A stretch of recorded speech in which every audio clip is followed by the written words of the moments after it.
Welcome back to the Create Podcast. I'm the JumpCutKing, and in today's podcast, we're going to talk about creativity and authenticity. Most importantly, being your authentic, real self.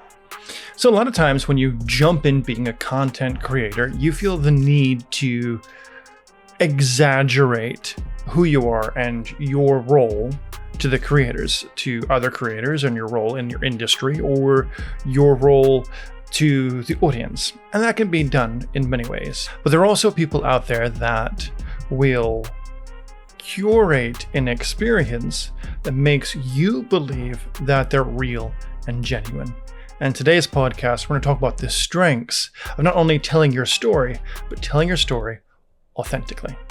As a content creator, when you first start, one of the biggest things going for you is the journey. And by the journey, I mean sharing the reality of your experience as you build an app, as you become a content creator, as you become a pioneer in your field, as you begin to make connections with your audience. They're going to be looking to see how real you are and how easy it is for them to connect with you. One of the number one ways to disconnect someone in today's world is to overproduce your content. And by overproduce, I simply mean by adding way too many lower thirds, by adding way too much B-roll, by adding a professional quality to things when your audience isn't there. The audience doesn't care how great something looks. They do have a kind of minimum bar where they expect to be able to hear you, they expect to be able to see you, and they don't care whether you have a great background, good studio lights, a good mic. You might care as a professional. They're going to care more about the content and the story. As I was discussing the plans for the next couple episodes of this podcast, I've been helping someone build a podcast. Literally on the phone. They're in another city, almost halfway across the state.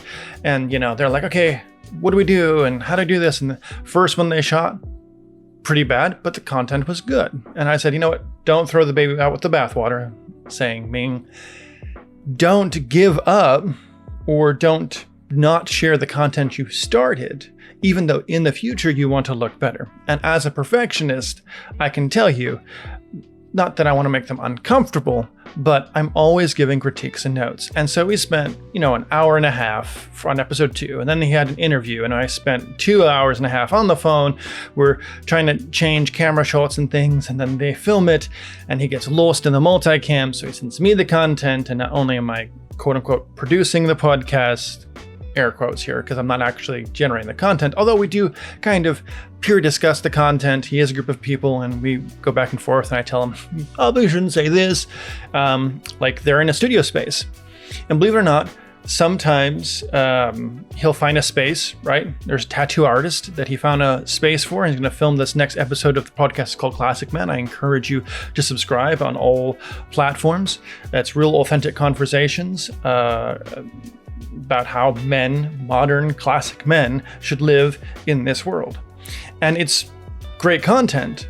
So he decided to find a different location outside of the one they were using, which originally had a giant American flag. And there was nothing wrong with the American flag, but it was wrinkly and the lighting was terrible. And so they moved. I convinced him to move over to in front of a fireplace, but then they had cables. And then, of course, it's their home and there's a lot of foot traffic going on. And so they found someone who was willing to, not sponsor is not the right word, but willing to say, hey, we got a space.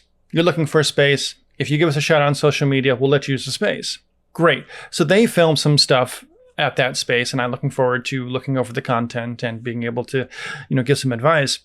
But one of the advice I gave him was to not actually use the word sponsor. So that podcast, quote unquote, is sponsored by the universe. That's my company. And to be honest, it's not really sponsored by the universe as so much. He's using my music library. He's using my licenses. I'm producing it with him and we're creating it. So it's more like an actual podcast created by the universe.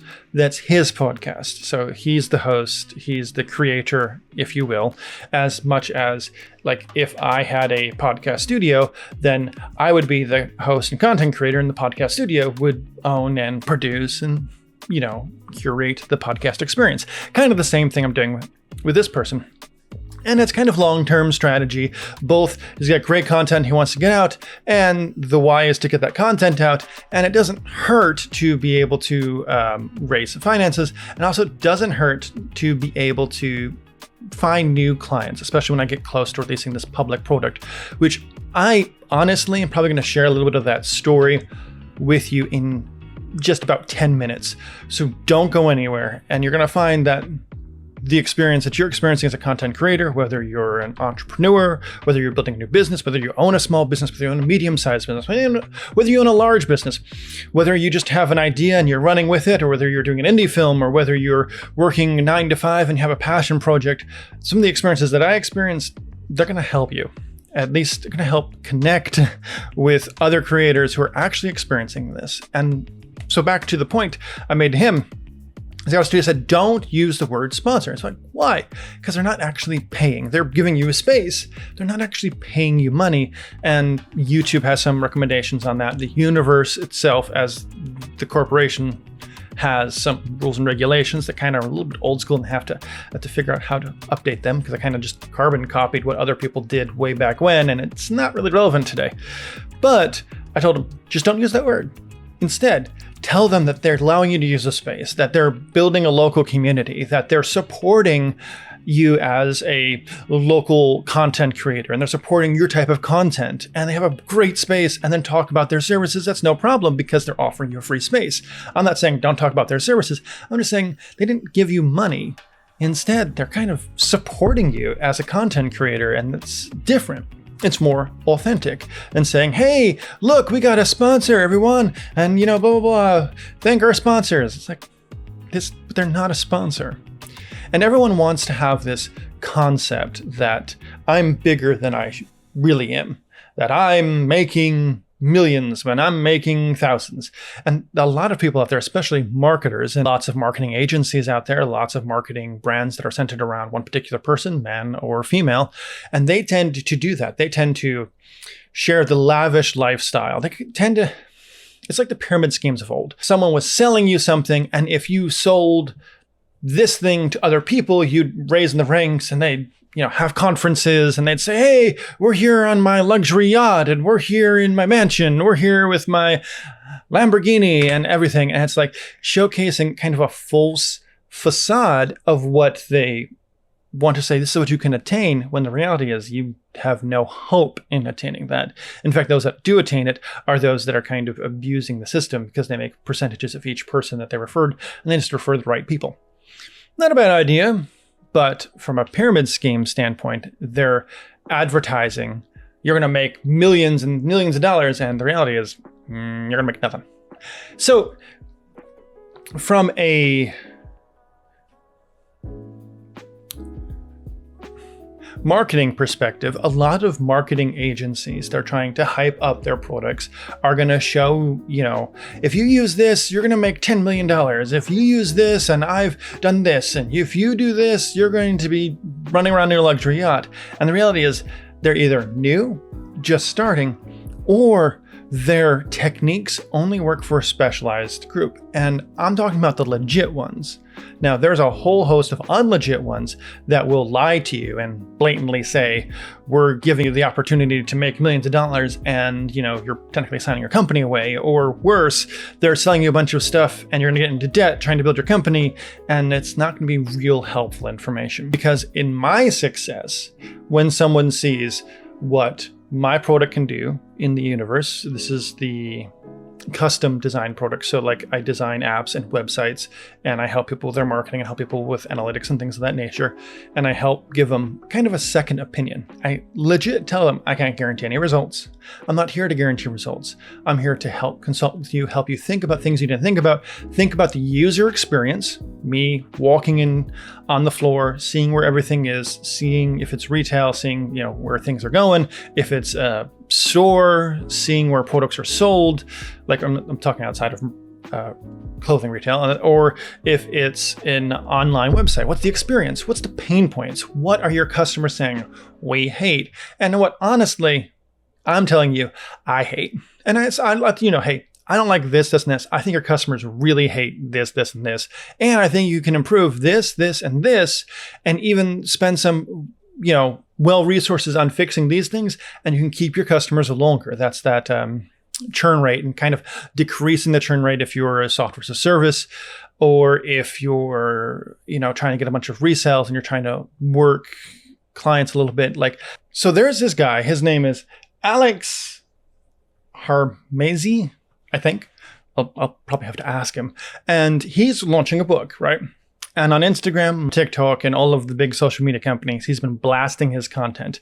Probably because I, at one point in time, wanted to see what he was doing, and I registered for a course, and then apparently my email got added, and Instagram and TikTok, and use all that information to promote you.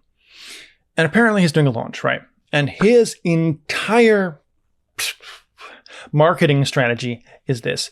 Here, you can get this, and you get all of these things.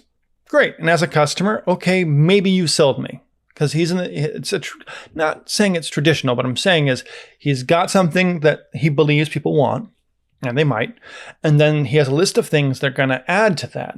And then you hit continue, you make your purchase, and then it goes to another screen. This screen almost feels pyramid scheming, and I'll be honest, as a personal consumer, I was completely turned off by it. And it took me a minute or two to realize the marketing genius behind it.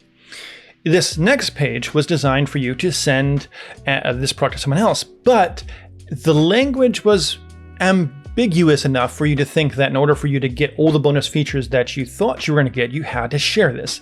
It didn't exactly say that, but it made you kind of believe it, for lack of a better word. Now, the reality is you'll still get all those bonus features whether or not you do that, but his goal is for you to send and blast this product out to a bunch of people, and you're going to get more extra features, and maybe you'll get more entries in a sweepstakes or something like that. But the goal is for you to be the contact point to someone other entrepreneurs, other small businesses. So you take his product and you're giving it into the hands of someone else, because word of mouth advertising is one of the best advertising and free advertising techniques. Okay? As a marketing standpoint, when I see someone waste thousands of dollars on Google ad for a return that's non-existent, I tell them to stop. When they spend that on Instagram, stop.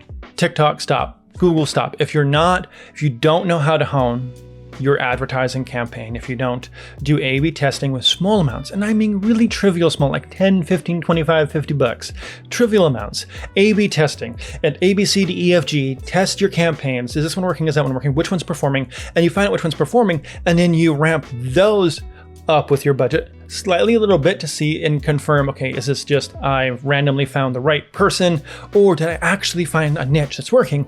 And then you'll get 2 or 3 advertisers, probably 1 or 2 that are really great and successful. You ramp those up, and that is great. Meaning the idea here is you're paying $2 to $5 a click, depending on the keywords, and sometimes it can get worse. I know, because one of the keywords that I did when I was starting a consulting business cost me $25 a click. And I don't even want to tell you what platform that was. Anyway, so you ramp up, and your ROI for an advertisement should be, if it's $240 a click, that click should equal $100. Like immediately, they should buy and be $100. So if I'm 15 clicks and one person buys a $500 product, okay, that's an ROI. That's great. If I'm spending $50 or again 50 clicks and one person's going and they're buying one thing and they're leaving, that's bad. Now, if I'm getting 50 people and I'm getting one person to pay a $15 a month, then in their entire churn path or how long they're subscribed for, anyway, that's worth $1,000. Okay, that's worth the $50 it took to get those 50 clicks, and it's worth that time, because then I'm turning $50 into $1,000. It's like a more aggressive version of the stock market. I'm putting money in, and I must expect my money to increase. I'm not buying something because I like the brand. I'm not buying something because I believe in the brand. I'm buying something because I know they have a track record of success. I'm buying something because I know that they're releasing something that's going to disturb the market, and they have a track record of success. Can't negate that. Like when I first started the stock market, no, I'm not a stock market genius. Please know my portfolio is probably worse than other people in my situation. But still, I went to Apple immediately. They're like, that's stupid. I should have waited till, they release the iPhone, people hate it. And then they pre-declare the iPhone and their stocks drop because people hate it by then, because then it's going to jump up when their stock goes and I can sell here. And then I can make 20% of my investment. From the charts anyway. I actually haven't done that. To being authentic, to be really honest with you. But it's the same thing when it goes to advertising. Your marketing budget should never be equal to the sum of the profit you receive, because you make no money. If you're in a grassroots component, if you're a very, very small business, got a few people on payroll, and your sales are barely making payroll, and you're barely being able to process information, not just talking about one particular client, I'm talking about a lot of people that I know, I will advise to say, hey, I don't recommend you do this. You want to do this, I don't recommend it, but I recommend you do this. It has a little bit less cost, and we can work your current file. We can build up your current customers. We can collect phone numbers, text messages at retail. We can collect emails at retail. We can collect all this information, and we can begin to work your file and begin to internally discover who we can promote to and who's going to help create that buzz. Now, you can also hire social media people. Here's the biggest and worst thing I see happen. People pay lots of money for social media agencies who do no actual analytical work. And I'll spend $45,000, $100,000 a month on social media. And I'll tell you, no one's doing any analytical work. No one knows what works. No one is seeing what purchases go through. And they're just told social media is the only way people will get to you. And I agree. So it's like a mall. The old school mall, right? You're in social media, right? Okay, imagine a giant mall and you're seeing, people's usernames and their profiles and posts. Except here's one problem. You're in a mall of 1.5 billion other users and you're surrounded by too much. The important goal is to create content that either goes viral instantaneously or uses current trends, or create content specifically with the sole purpose of converting. And a lot of people in social media just want to do the trends, just want to do this, and a lot of people will fall into the rat trap of spending a lot of money. Now, I'm not trying to tell my clients not to spend money. No, I'm telling you to spend money wisely. My goal is to help you succeed. And so if I transition from this authentic, honest experience that I'm trying to give you, like there's no script. Again, this is the second podcast I've done with no teleprompter, no script. It's just me having a conversation with you. And we've been going for about 20 minutes. And I promised you, probably about 15 minutes ago, to be honest, I promised you that I would tell you a little bit of my creator story. And you're probably like, well, I really don't care about you because you have a low amount of subscribers and you have a low amount of action. But no, I still do. Like, I'm still seeing growth, because as a personal content creator is separate than, well, I should say, I made the mistake of treating it separate than I would treat someone else's. So you learn from your mistakes. As a content creator, I said, I'm going to share with you this journey. So I started doing podcasts by following the voice of the Holy Spirit in January 1st-ish. That's when I decided I'd do it. And I made plans to release it that Sunday. I did not. It took me 2 weeks. And I finally put it together to record, and I discovered I did not have the right mic, had to buy a mic, did not have the right interface, had to buy an interface to record from the right mic, because this is XLR, and if you're wondering, you cannot plug an XLR into your computer. You can try. There is no place for it to go. So I got an interface that's USB-C that goes into the Mac, and the interface itself is pricey. And so I found a little bit of a cheaper one, not by much. That's like lightly used, and I think one of the buttons comes off. Yep. But for lightly used, not bad. Give me a second here to readjust that gain. Got the camera. Chose my iPhone because I spent $1,000 for it and it has all these whiz-bang features. And then I went to, okay, how do I do this? First, I spooled up OBS so I can sync audio and video. And I sort of created a really bad set because this required a little bit more work and wasn't ready. And it wasn't ready for a couple months later. And then I finally upgraded here. And then I moved from kind of a corner shot to more of this kind of shot, which has a little bit of depth. I mean, I'm pretty sure people think that I have a lot of experience with this wonderful looking, it's actually just, believe it or not, it's just a trademark, but it has an official seal and it looks all official. And to be honest, that's because that guy fell apart. And so it was like two of them. And then I was just like, that looks bad. Let's just change it. That's how that worked. I'm not actually trying to say, I know more than you. No, I don't say I know more than you. In fact, we, by now, have access to all the same information. You have access to the Holy Spirit, just like I do. And you have access to ChatGPT, just like I do. And anything you want to know, ChatGPT can help. It's about knowing how to curate the prompt. Okay, one of the weird things about this is seeing a preview window right here in the corner, and then it's flipped, so I can't like adjust the beard properly because I want to adjust the beard here, but camera's flipped, and so I'm just As a content creator, I experience a lot of fight. Not just as a Christian, dealing with a lot of spiritual chaos. Please pray for my family. There's a lot going on. It's pretty intense. Like, I stepped out of a meeting yesterday. It was a live event. I built up a lot of trust over the years. And so they asked me to do it, and they get a decent discount. They're nonprofit. So immediately after that meeting, because I had gotten 2 calls on my Apple Watch, as you hear it go like this all the time, and it's like, what? Like, I can't check you. I'm working. And as soon as I got out, I walked out and I picked up the phone, and then it's going back and forth, and it hurts a little bit. I've had a car accident where someone was an uninsured motorist, kind of made a bad decision.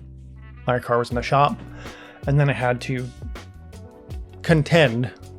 get in the boxing ring with the insurance company and the auto body shop that I had chosen, because they were well referred to, word of mouth advertising, but my insurance company and them kept battling over stuff, and eventually I had to pull out the Ohio Reserve Code and put on my civic hat, for lack of a better word, since I'm not an official lawyer. But still, and we finally got it 3 months later. As a creator, those things tend to happen a lot more, and here's why. Because when you start creating, you're using the God-given talent God gave to you. Whether you're creating for good, or whether you're creating for bad, or whether you're creating for yourself, or you're creating for God, doesn't matter. This contention that you have the ability to create something from nothing with your hands, your feet, your eyes, your ears, you speak something and it comes into existence. The devil can't do any of that. None of it. Me and you were created in the image of God, and in the likeness of God we were created. It's called Imagio Dei, the likeness of God. He looked in all of heaven and was like, let's create man in our image. I really do not like hot button topics. And, as a content creator, one of the best things you can do, find something that goes viral and just be negative about it and just flip it and do all those kinds of things. I don't do clickbait. Personally, I find it unethical. And I'm not saying it's bad to spark conversations. It's just, in a civilized society, no one should have to argue. And I see a lot of comments out there that are pretty bad when I post stuff about AI, and people are like, well, AI is a clanker. Okay, I get that part. Or my favorite part is, apparently I need teeth whitening, or someone sent a photo of some anime character and was like, you look like this, ah! I'm like, bruh, that's not civilized. And as a content creator, the struggles of a content creator are a fewfold. I told you I'd tell you about these, so I'm just going to jump into them. First, finding that content. So you know your why, you know your story. I hope by now you've been paying attention to this podcast. You know your why, you know your story. If not, jump back.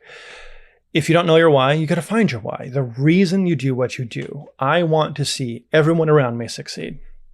I want to see you use the giftings and talents God has for you, that purpose, that custom tailored, unique purpose. I want to see you succeed. And I want to give you the tools to do so, whether it's on this podcast or whether it's part of the universe.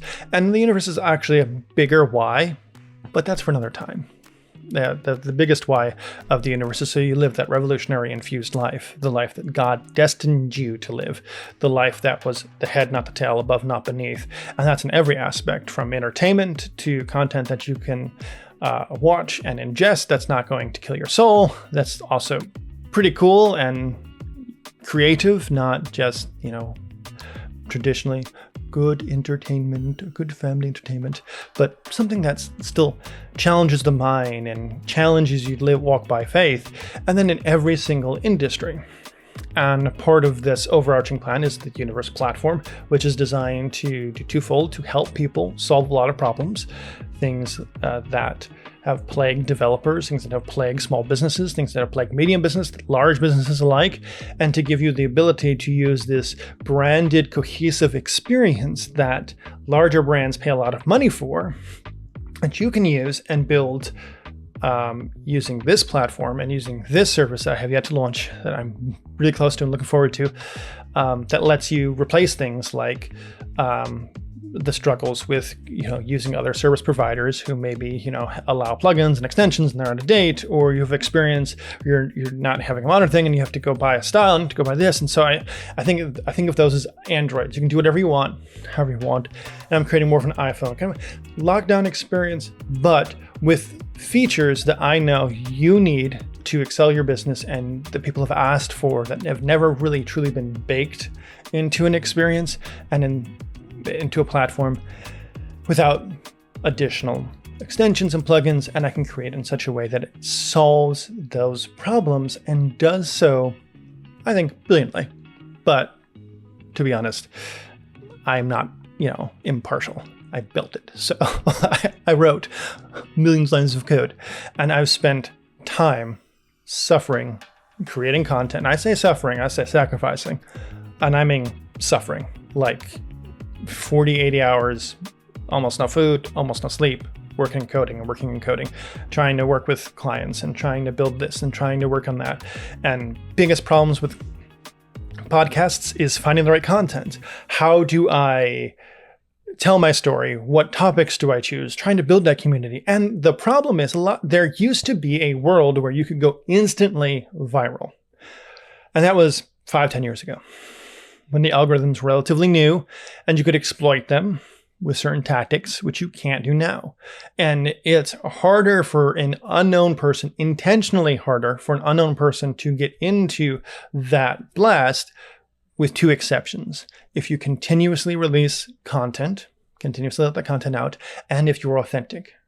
But it's a long game. It's not a short game. You're not going to get short gains. There's no short-term returns on investment. Those days are long since gone. The economy has since adjusted. COVID has destroyed a lot of those opportunities. I get it. But if you're willing to grind, if you're willing to wake up in the morning, turn the camera on, turn the lights on, fix the problem with the lights, when the camera loses power, plug the camera in, when the computer stops working, update the computer, spend hours trying to fix the stupid driver and trying to fix this, and then you have a bus that drives by, or you have someone who's banging on your door because they think they're trying to deliver a DoorDash to you and that's a completely wrong address, and you're like, bruh, use your map. And that's just the small things. But when I'm coding and someone wants to update a library that I'm dependent on, that I now have to replace because I was dependent on it and it wrecked everything, or the worst thing is I launched my service on a cloud server, and the cloud server is very dependable and it has great infrastructure. Problem is the instance froze in the middle of a day. Just froze, just died. And no amount of restarting it, no amount of connecting to it helped. And the host company at the time said, we can't do anything about it. You have to wait till Monday. It's not an emergency because you're not using our other services. You're using our cloud service. And we can't do anything about it because we need a specialized engineer. And I'm literally sitting there like, all of my services are offline. Why? And I had to call clients and change IP addresses because I pulled a new version of the server out. And I did all those kinds of things. I was able to fix it in 4 to 6 hours. But that's 4 to 6 hours spending on support tickets, finding out chat and calls, finding out they can't do anything, and then I have to do it myself. I was really upset.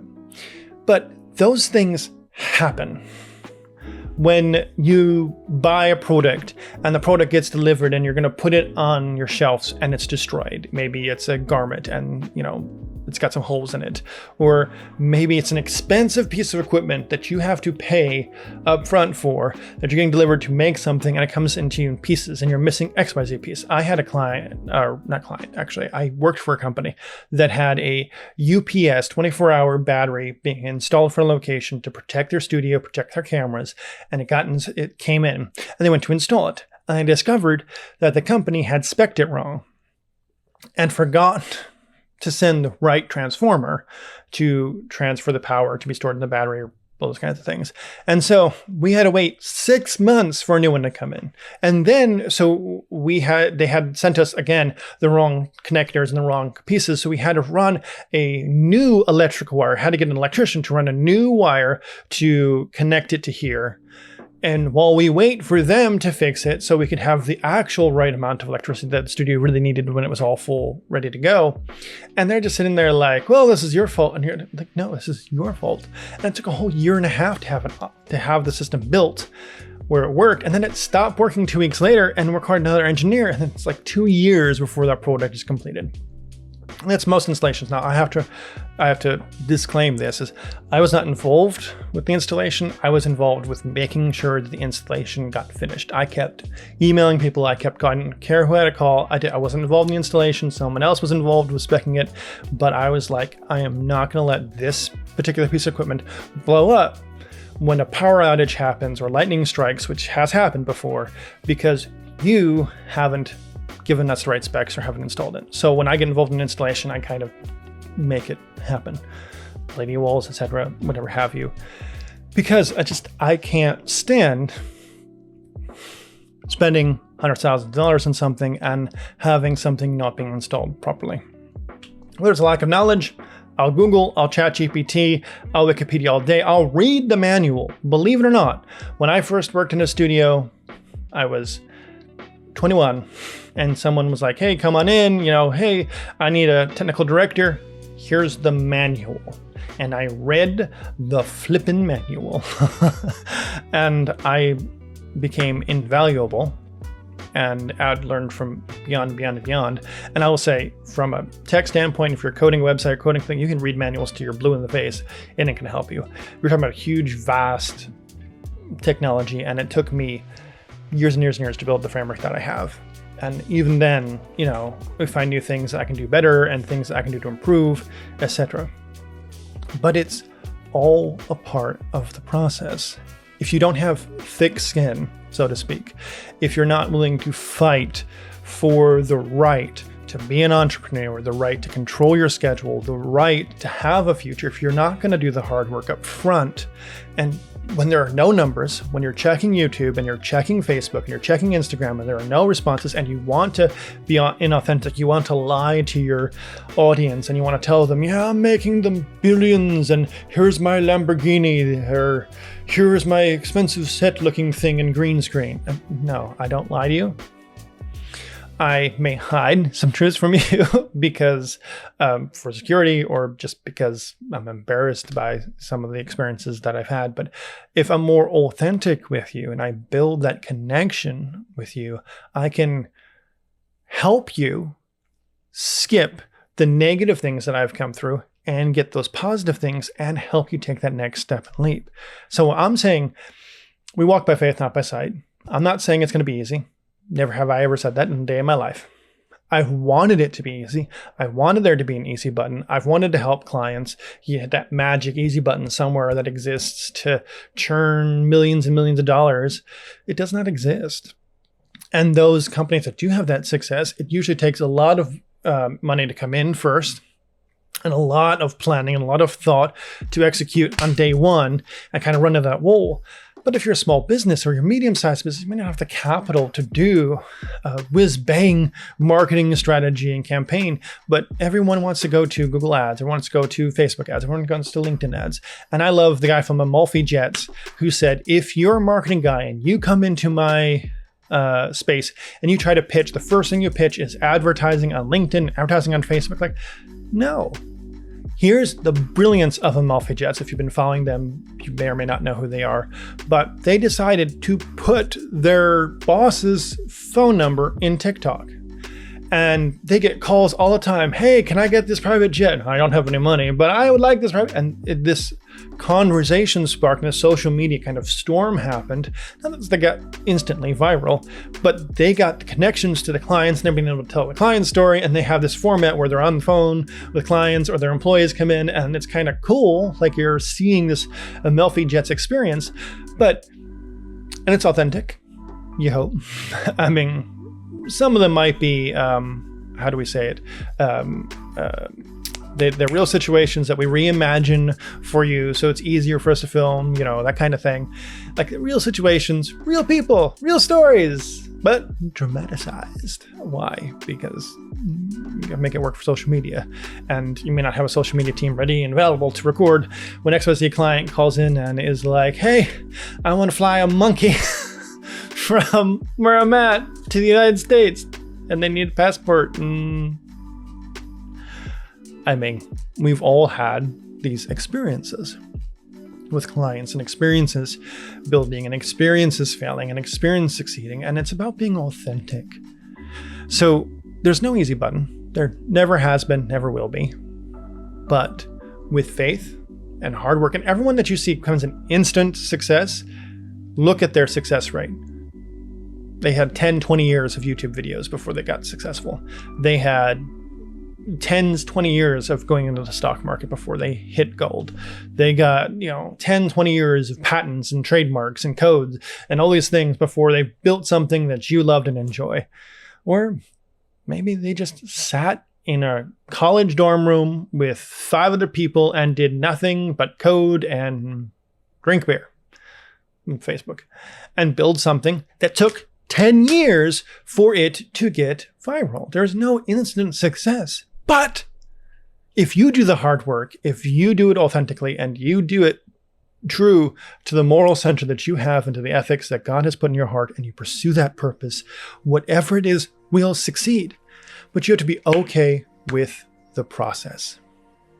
Like this camera right here, I'm using portrait mode, so that way it kind of moves if I move and such. But every time I move my hands down, it's deciding it's going to go show my desk, and I'm wearing shorts instead of pants, but it's not like I'm in my underwear recording a podcast, but it's like 90 degrees outside, so I'm in shorts. Okay.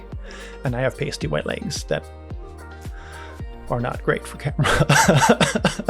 And hey, those are real thoughts that people have, content creators have. And I've had to embrace the teeth, the hair, and the lack of skincare regimen, because it's not that if someone came up to me and be like, if I'm dating someone, they walked up to me, "Hey, you need to do your skincare and this is what you need to do." Great. If someone's telling me to improve, I'll improve all the time.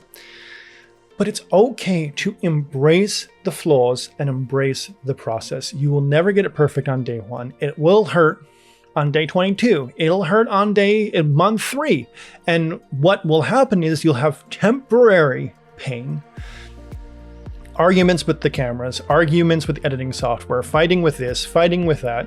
I know I said arguments editing software like it's powered by AI, but one day it will be, and one day I'm going to yell at Premiere, and Premiere is going to respond to me, and then I'm going to cast out in the name of Jesus Christ, like an exorcist. No, devil. No. And when I moved out of my full-time job, and taking client work is more difficult timing-wise, so you have to kind of like structure your finances and try to find some cornerstone clients that are going to be consistent and fit in the other client. It's an interesting world. Of course, when I build the software as a service, then the bottom line will change, because the software as a service is going to be mostly automatic. And you do what you need to do, you pay for it, and it grows and expands with you. It has access to the cloud infrastructure, can automatically spool servers. Well, I shouldn't say will, I haven't written that part yet, but it can. There's an API, and it mostly kind of tested by other people.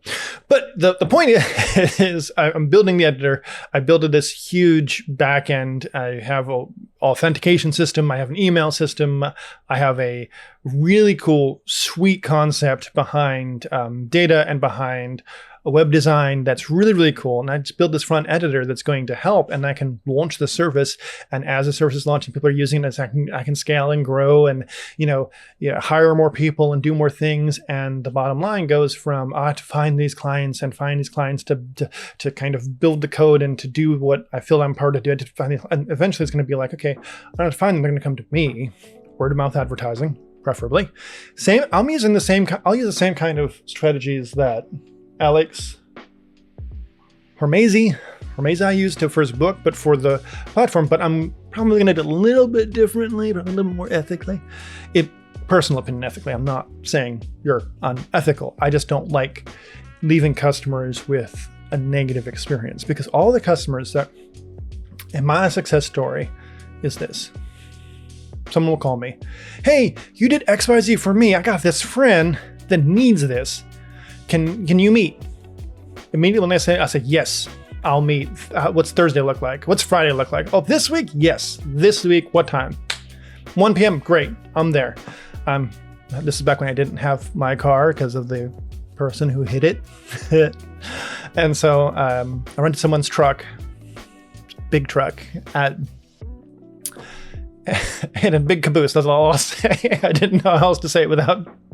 And I parked it where I shouldn't have parked it, and it was stuck. And it was like, I'll deal with that after the meeting. Walked in, great meeting, showcase. I didn't even have to do much showcasing. We just had a conversation. I'm asking the right question. That's all I did, literally, was on my iPad. Okay, yes, and a little bit about you. Okay, when you were founded? When did you start? Why are you doing? What's the success? And I just asked those questions, and then I came to the point with, okay, well, can we do this? Can we do that? And I was like, okay, here's my previous work. Here's my portfolio. Here's my website, and I showed them that. And they're like, oh, I love that. Oh, I love that. Oh, I love this. It's great. Smiling. Great. How much is it going to cost? That's like 30, 45 minutes into the meeting. Or it might have been faster and 20 minutes in the meeting because they had to find a space for all of us to meet, but that's besides the point. And so 20 minutes into the meeting, they're like, how much does it cost? And I tell them, and I said, well, based off what you want and based off my analysis, you need this package and it costs X. And they were like, well, we kind of can't afford that. But I said, okay, great, no problem. I think bare minimum, you need X. But I think that you need X, Y, and Z, and I'll be able to take these two packages, meet them in the middle. You won't have X, Y, and Z from the package, but you'll have X from this package, X from this package, Y from this package. And I built them a kind of custom pricing schedule because, I own the business. I can do that. It's great.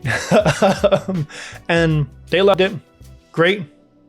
With my framework, took 12, 20 hours of work outside of redoing their logo because it really needed redone, and they got that for free because I'm a perfectionist and I should have not done that. If you're my executive consultant, please don't call me and yell at me. I promise I'll improve. Yes, I hired a friend I knew that I trust a lot, that knows a lot about marketing, knows a lot about enough about business to kind of tell me without me having to pay them a big check.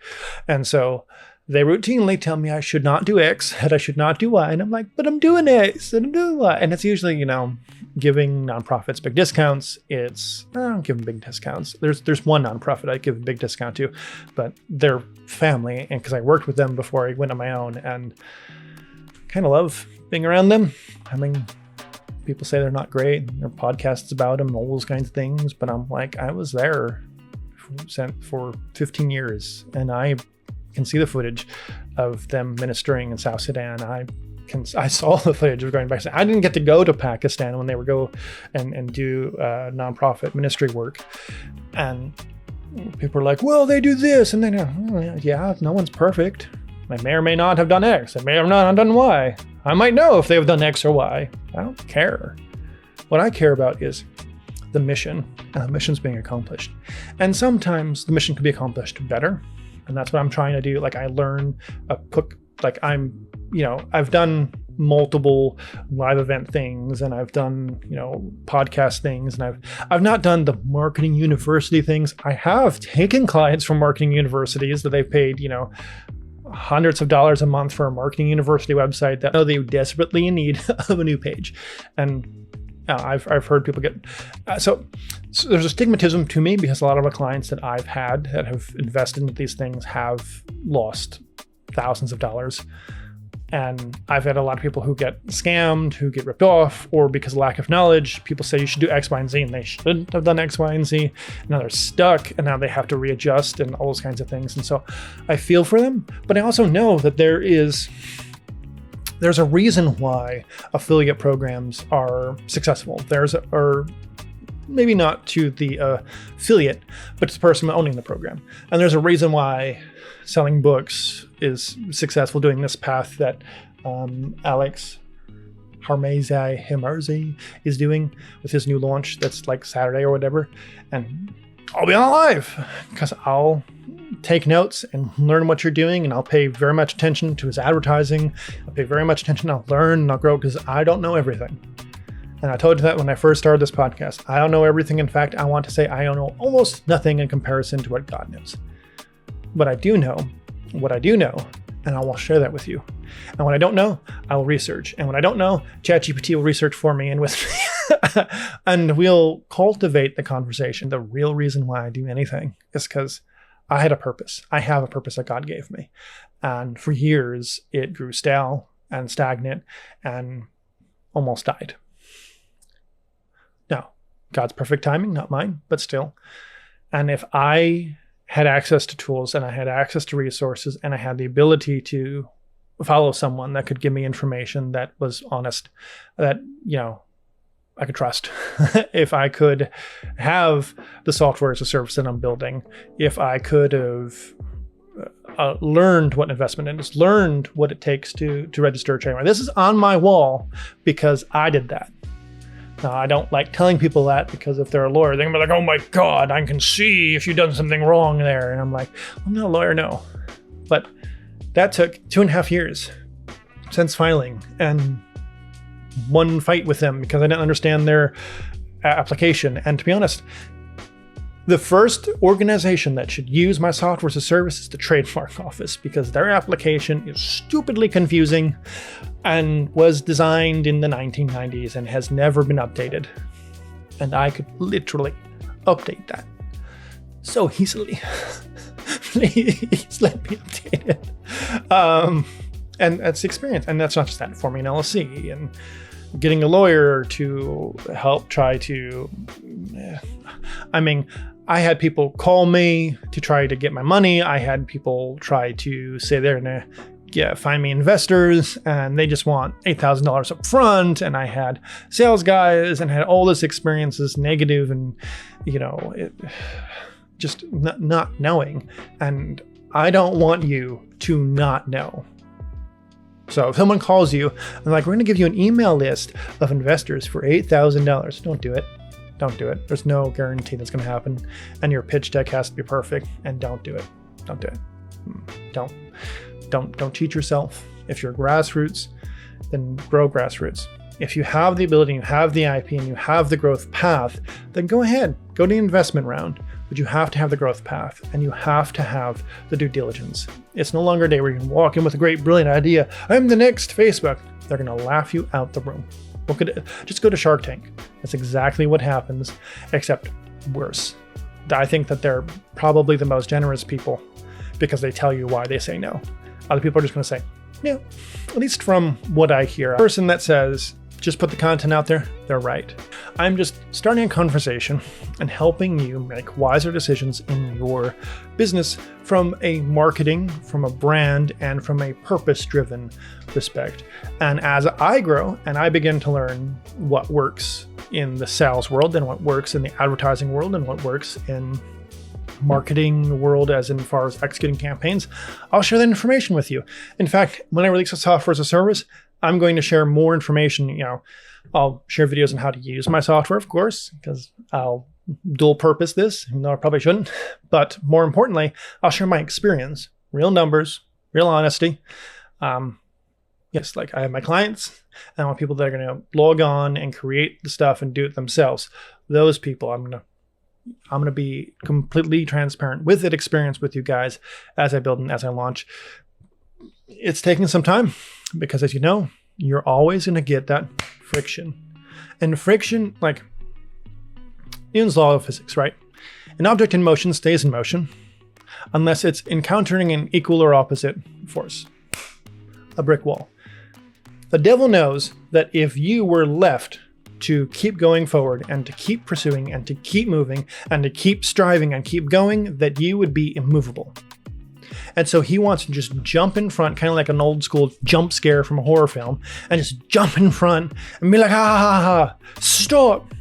But no weapon formed against you shall prosper, and any word of judgment that comes against you, God himself shall condemn. That's scripture. And AKA, if something comes against you, deal with it. Move on, but do not stop. So I pray right now in the mighty name of Jesus Christ that in everything you do, whatever you put your hand to will prosper. That any adversary that come against you, that no weapon formed against you shall prosper. And any word that someone speaks up against you in judgment, that God himself will condemn. And I pray that grace and mercy, grace applying over everything that you may have done and erasing it, and mercy removing the just punishment that you may deserve. That if you go into business and you make a mistake, that your client helps you out with it, that you have grace and mercy. Grace and mercy shall follow me all the days of my life, and I shall dwell in the house of the Lord forever. That's Psalms, and I pray that over you in the mighty name of Jesus Christ. And mercy for your neighbors. When you start content creating and you start building a business and it's late nights and you hate it and you want to throw something and yell at someone and punch a wall. I did not punch a wall, I swear. Drywalling a wall is interesting. It's all part of the process. And I will admit, once I began to walk by faith, not easy. Someday I should tell you about that experience. And once I learned to trust the process, it's much easier. And having the voice of the Holy Spirit remind me, hey, you need to calm down. Stop slamming the keyboard. You paid a lot of money for that keyboard. That's your computer. Don't. Just calm down. And, internal anger management, so to speak. But more than that, a friend, a partner in life. And I don't know, the greatest cheat code in the whole world is to have the Holy Spirit involved in your life. And I hope that you get to experience that. I know some people say, oh, listening to voices in your head. No, I'm not listening to voices in my head. I'm listening to the voice of the Holy Spirit, because I was created to be in communion with God. And he built my brain with a radio antenna to him. But it doesn't just have him. It has my voice and has thoughts that are not kept in captivity, and demonic forces can link in there. And if you're not careful, it's all about living a life where you renew your mind daily, trust God, and you walk by faith. And I'd say that when Paul said to run that race and you finish that race, that means don't quit. Have boldness. Love, joy, peace, patience, kindness, meekness, self-control. But an inner Holy Spirit boldness to accomplish what God has destined for you to accomplish. I'm Justin Kashminderchik, the JumpCutKing. If you think I was mispronouncing Alex Hermesi's last name, just think how long it took me to pronounce my last name, Kashminderchik. Polish lady had to tell me, no, I tell you how you pronounce her name. I tell you. I was like, okay. So she was like, Kashminderchik. I was like, not how I pronounced it before. Anyway, I'm Justin Kashminderchik. It's been a pleasure being with you on this podcast. We'll see you next time right here on Create.